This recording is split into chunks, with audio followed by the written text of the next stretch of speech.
अब देखो उनको पहचानने के लिए हमारे पास नाम दिया गया है, ठीक है। उस नाम पर हम लोग कैसे जानेंगे? जब हमको इसका मुख्य परिभाषा याद रहेगा तभी हम लोग जान पाएंगे। चलिए, पहला है व्यक्तिवाचक संज्ञा। क्या है? और व्यक्तिवाचक संज्ञा मतलब क्या है? इसको इंग्लिश में बोलते हैं प्रॉपर नाउन। क्या बोलते हैं? Proper noun.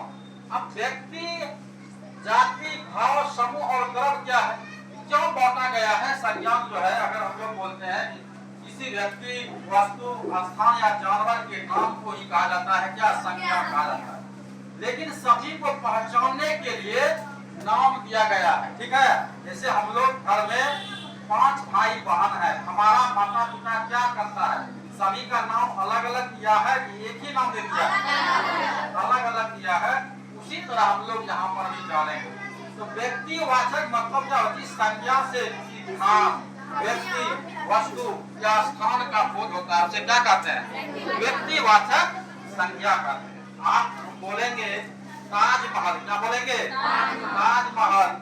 ताजमहल को जातिवाचक, भाववाचक, समूहवाचक, द्रव्यवाचक में ना देकर के सिर्फ व्यक्तिवाचक संज्ञा में ही क्यों दिया गया है? आप जानते हैं? क्योंकि वो खास है। इस पूरे पृथ्वी पर अगर हम बात करते हैं तो ताजमहल क्या है? एक खास आकृति के रूप में बनाया गया है, जो कि जैसे हम लोग का गंगा है। इस पूरे पृथ्वी पर अगर गंगा की बात करेंगे तो वो एक शब्द के नाम है। हिमालय जो जानेंगे पर्वत के नाम पर क्या है? पर्वत की श्रृंखला जो है ये बड़ी एक चोटी है और विख्यात है, विख्यात। इसीलिए इसको किसके रूप में रखा गया है? व्यक्तिवाचक। जिस संज्ञा से किसी खास व्यक्ति, वस्तु, स्थान या जानवर के नाम का बोध होता है उसे ही क्या कहा जाता है? व्यक्तिवाचक संज्ञा। क्या कहता है? व्यक्तिवाचक संज्ञा कहा जाता है। हम बोलेंगे मोहन, क्या व्यक्तिवाचक संज्ञा है? नहीं सर। हम बोलेंगे क्या श्याम को ले लेते हैं, क्या व्यक्तिवाचक संज्ञा है? सबसे पहले आप जाने हमारा खास नाम है क्या? खास नाम क्या है जो आप बोल रहे हैं कि मोहन? अभी पता है मोहन भी आपका व्यक्तिवाचक संज्ञा में क्या है? समझ रहे हो? हम बोलेंगे सीता, ये माता, व्यक्तिवाचक में आएगा। हम बोलेंगे कृष्ण, कहाँ आएगा? व्यक्तिवाचक संज्ञा। हम बोलेंगे क्या, लेकिन पर्वत बोलेंगे, क्या व्यक्तिवाचक में आएगा? नहीं आएगा। आएगा जातिवाचक। अब जातिवाचक कैसे आपको समझ में आया? जातिवाचक में आ गया। इनका परिभाषा पहले सुनिए।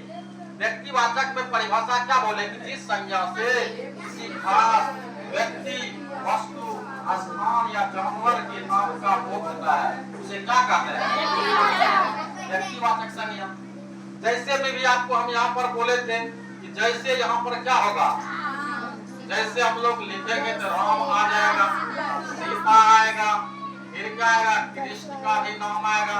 अरे उनके बाद हिमालय, हिमालय उनके बाद क्या है?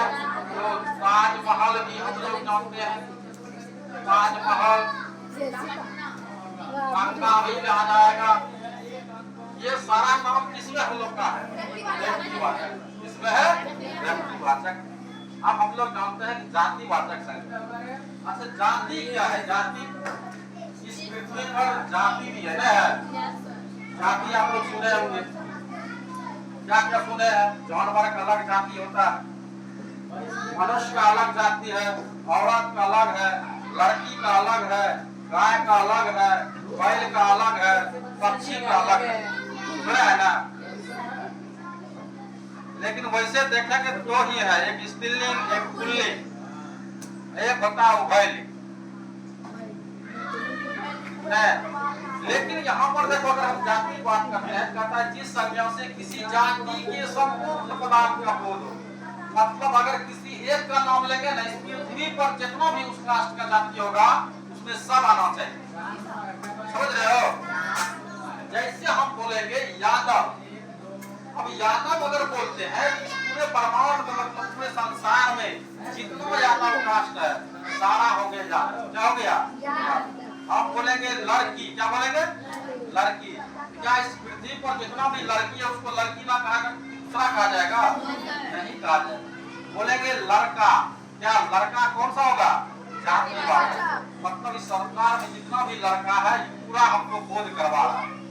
हम बोलेंगे पर्वत, हम बोलेंगे पक्षी, पक्षी में एक पक्षी नहीं होता है, अनेकों पक्षी होना है। इसको हम गिनती नहीं कर सकते, गिनती नहीं कर सकते। समझ पाए?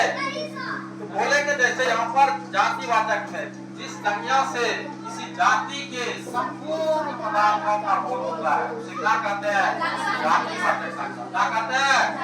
जातिवाचक संज्ञा में जातिवाचक संज्ञा का उदाहरण जो है एच के दूसरे तरफ से बताइएगा, क्या होगा? अब आप सब बंद हो गया, यही सुन रही थी, क्या होगा?